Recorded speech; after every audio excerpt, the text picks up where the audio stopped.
ย้อนเวลาถึงสิมีน้ำตาก็ย้อนเวลาบ่ได้ก็คิดฮอดคือกันเป็นวันคือวันนั้นกับความฝัน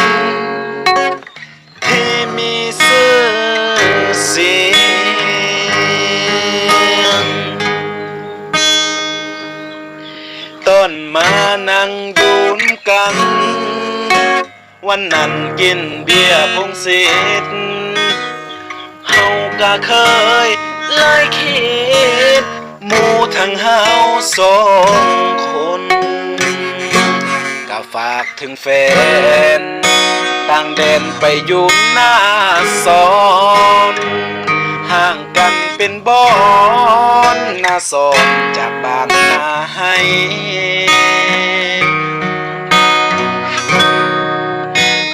คิดฮอดเจ้าจังมือได้สิมานำฮอดคนงาม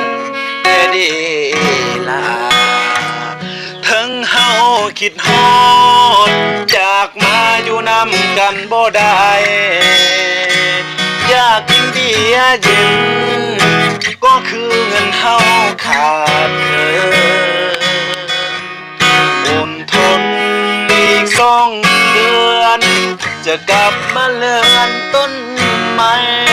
สินั่งกินเบียร์ท่านใหม่ท่านเก่าก็ได้เด้อถึงเฮาจะอยู่ห่างไกล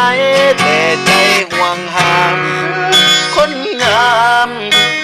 ผู้เศร้าผู้สิทธิ์งามงามภาคเพลงไปนำอย่าลืมเบาจิ้มมีก็ฝากเพลงให้ย้อนความรู้สึกคิดฮอ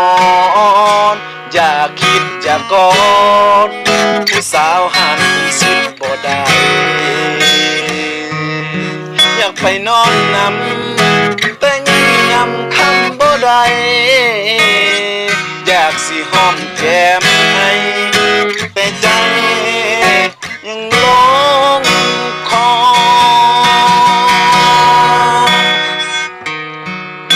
ปักสนก็เป็นคน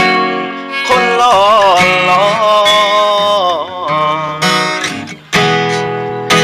ผู้สาวนั่งกอดจอคอกอดคอให้แน่นบัดกูในตีบ่มีหยังสาวนั่งข้างจนฮอดบ่มีเห็นบักสนอีหลีคิดว่า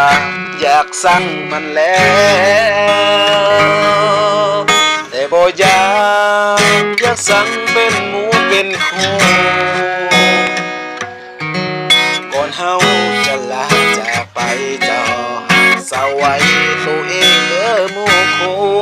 เฮาห่างไกลจากเป็นระยะดูก็คือระยะทาง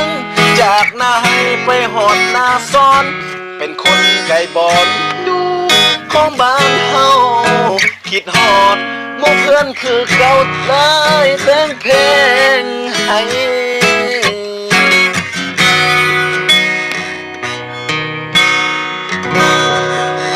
จบแล้วเพลงนี้ก็มอบให้สน